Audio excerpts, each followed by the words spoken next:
Yes breaking news చూస్తున్నాం. Tripura police శాఖలో తీవ్ర విషాదం చోటు చేసుకుంది. ఆ రాష్ట్ర డీజీపీ అనురాగ్ ధన్ఖడ్ అనుమానాస్పద స్థితిలో మృతి చెందారు.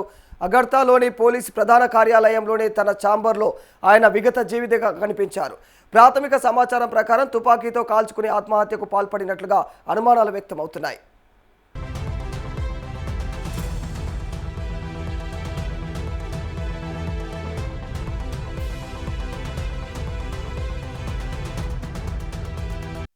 ఈ ఘటనలో అటు త్రిపుర ఇటు కేంద్ర హోంశాఖ ఒక్కసారిగా ఉలిక్కిపడింది. డీజీపీ కార్యాలయంలో ఘటన జరిగిన విషయం తెలియగానే త్రిపుర ముఖ్యమంత్రి మానిక్ సహా అక్కడికి చేరుకోవడం జరిగింది. ఉన్నత స్థాయి పోలీసు అధికారులు, ప్రభుత్వ అధికారులు కూడా డీజీపీ కార్యాలయానికి చేరుకొని పరిస్థితిని సమీక్షించారు. మరి సీఎం మీడియాతో అయితే మాట్లాడకుండానే వెళ్ళిపోవడం జరిగింది.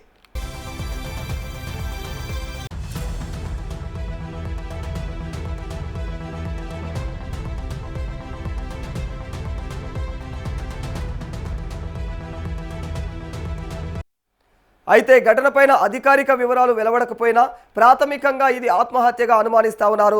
మరి డీజీపీ మృతికి గల కారణాలు ఏమిటన్న దానిపైన కూడా ప్రస్తుతం పోలీసులు దర్యాప్తు ప్రారంభించారు. మృతదేహానికి పోస్టుమార్టం నిర్వహించిన తర్వాత పూర్తి వివరాలు వెలువడే అవకాశం అయితే కనిపిస్తూ ఉంది. మరోవైపు డీజీపీ మృతిపైన నివేదిక కోరుతూ కూడా కేంద్ర హోంశాఖ ఆరా తీస్తున్నట్లుగా సమాచారం.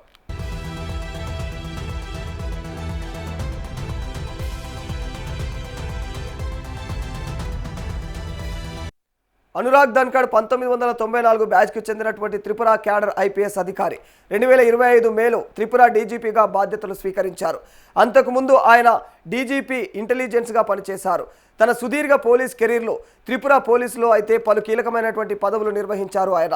మరి కేంద్ర ఏదైతే డిప్యుటేషన్ పైన కూడా సిబిఐ ఇక బీఎస్ఎఫ్లలోనూ ఆయన సేవలు అందించినట్లు తెలుస్తోంది. అలాగే ఐక్యరాజ్య సమితి మిషన్లో భాగంగా ఇక మరి కోసోవోలోనూ పనిచేశారు ఆయన.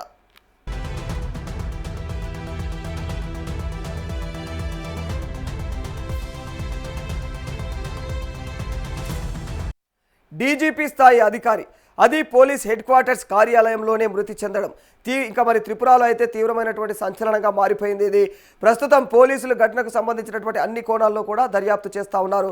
అధికారిక ప్రకటన ఇంకా వెలువడాల్సి ఉంది.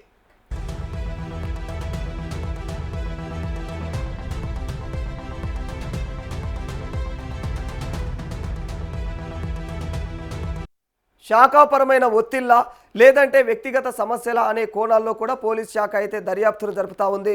ఇక మరి మొన్న మధ్య ఆయన అయితే త్రిపుర పోలీస్ పనితీరు, శాంతి భద్రతల పరిస్థితులపైన కూడా మాట్లాడడం జరిగింది.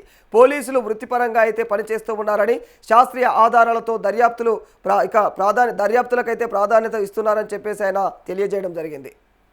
हमारे डॉक्टर्स अभी काम कर रहे हैं, फिर आपको एक ही रिक्वेस्ट है कि आप काम करने दीजिए और जो भी स्टेटस है हॉस्पिटल की जो हमारे एमएस उनका ऑफिस से इशू किया जाएगा. आप थोड़ा सा इंतजार करिए. क्या हुआ था वहाँ पे जो बॉडी मिली थी, हमने बॉडी यहाँ पे लाई है और डॉक्टर्स को हमने अगला जो भी